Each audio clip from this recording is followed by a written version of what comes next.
नमस्कार दोस्तों, स्वागत है आप सभी का आपके अपने YouTube चैनल में। दोस्तों यहां पर मैं आप सभी को बता देना चाहता हूं कि इंडियन एयरफोर्स की 2024 की वैकेंसी के ऑनलाइन फॉर्म आपके भरे जा रहे हैं। इसका ऑफिशियल नोटिफिकेशन जारी हो चुका है। दोस्तों यहां पर मैं आप सभी को बता दूं कि आप जितने भी इंडिया के मेल और फीमेल दोनों कैंडिडेट हैं, महिला और पुरुष दोनों इसके लिए फॉर्म को अप्लाई कर सकते हैं। और इसकी जो लास्ट डेट है दोस्तों 28 जुलाई 2024 है। 28 जुलाई से पहले आप इसके फॉर्म को अप्लाई कर दीजिए और ये 8 जुलाई से आपके स्टार्ट हो चुके हैं। तो दोस्तों जल्दी से इंडियन एयरफोर्स जो XY ग्रुप टेक्निकल और नॉन टेक्निकल की वैकेंसी आती है हर साल, उसके ऑनलाइन फॉर्म स्टार्ट हो चुके हैं। तो आप जल्दी से इसके फॉर्म को भर दीजिए। तो आज मैं यहाँ पर आपको बताऊँगा कि इसके लिए आपकी हाइट कितनी होनी चाहिए, आपकी एज कितनी होनी चाहिए, इसमें आपका एग्ज़ाम डेट क्या रखा गया है और पूरा सिलेबस, पूरा सिलेक्शन प्रोसेस क्या रहता है, सभी चीज़ें आज मैं यहाँ पर आपसे डिस्कस करने वाला हूँ।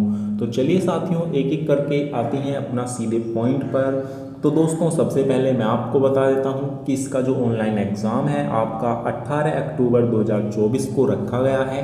तो 18 अक्टूबर को आपका इसका एग्ज़ाम होने वाला है।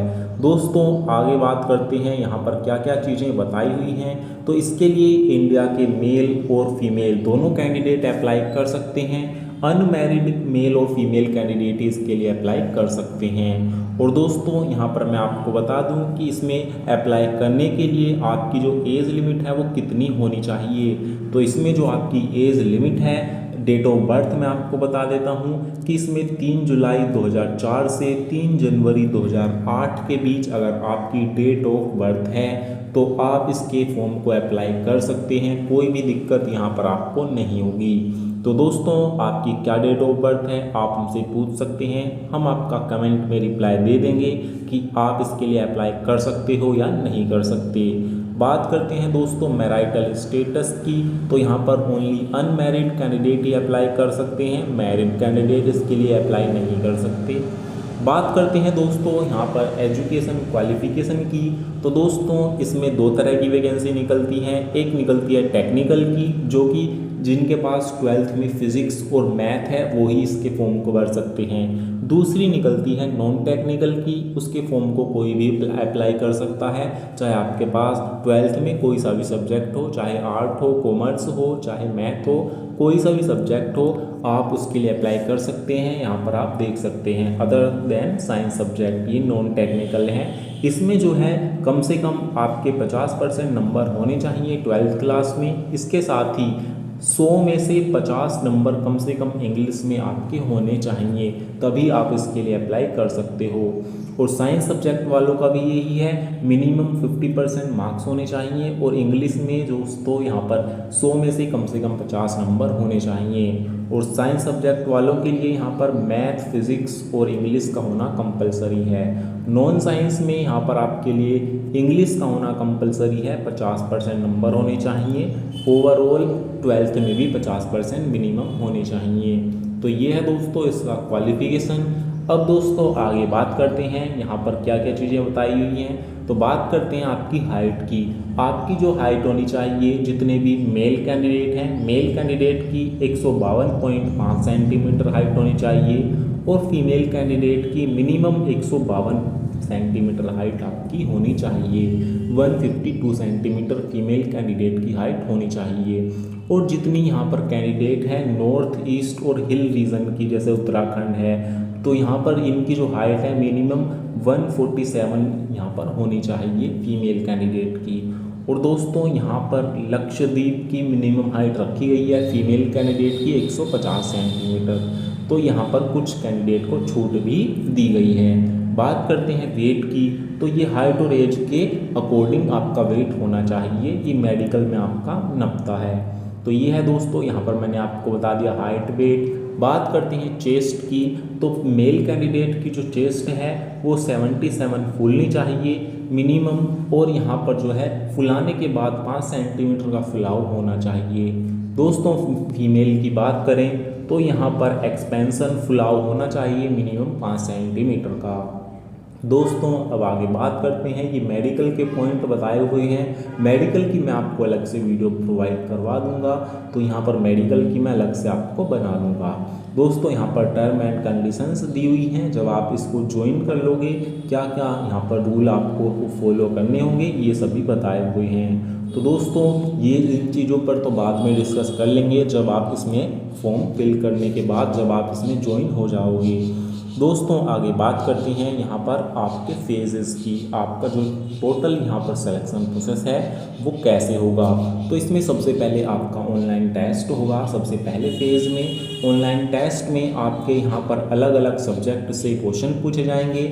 जो साइंस सब्जेक्ट वाले होंगे उनके 60 मिनट का एग्ज़ाम होगा, जिसमें आपके फिज़िक्स, मैथ और इंग्लिश से क्वेश्चन पूछे जाएंगे। जिनके पास साइंस नहीं है उनका अलग से एग्ज़ाम होगा, उनका 45 मिनट का एग्ज़ाम होगा, जिसमें आपके रीजनिंग से, जीके से और यहाँ पर करंट अफेयर और थोड़े 2-4 क्वेश्चन मैथ के होते हैं। तो ये रहता है यहाँ पर जिनके पास साइंस नहीं है उनका। तो यहाँ पर मैं सब्जेक्ट वाइज, नंबर वाइज कितने सब्जेक्ट के कितने नंबर आपके दिए जाते हैं, कितने नंबर का पेपर होता है, नेगेटिव मार्किंग, सब चीज़ें यहाँ पर मैं आपको सिलेबस अलग से बता दूंगा। दोस्तों नेगेटिव मार्किंग भी रखी गई है, 0.25 नंबर काट लिए जाएंगे अगर आप एक गलत आंसर देते हो, यानी कि 1/4 की आपकी नेगेटिव मार्किंग रखी गई है। दोस्तों जो इसके एग्ज़ाम को पास कर लेगा उसके बाद उसका फेज़ सेकंड होगा।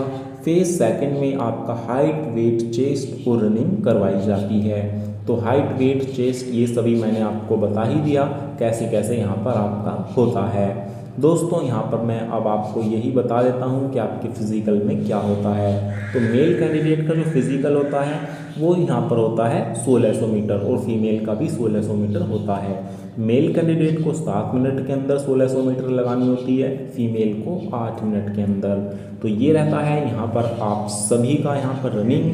दोस्तों रनिंग के बाद बात करते हैं मेल कैंडिडेट की पुशअप्स की। तो 10 पुशअप्स 1 मिनट में लगाने होते हैं मेल कैंडिडेट को। उसके बाद 10 सिटअप्स 1 मिनट के अंदर, 20 स्क्वाट्स 1 मिनट के अंदर। बात करते हैं फीमेल की, तो फीमेल को 10 सिटअप्स लगाने होते हैं 1.5 मिनट के अंदर और 15 स्क्वाट्स लगाने होते हैं 1 मिनट के अंदर।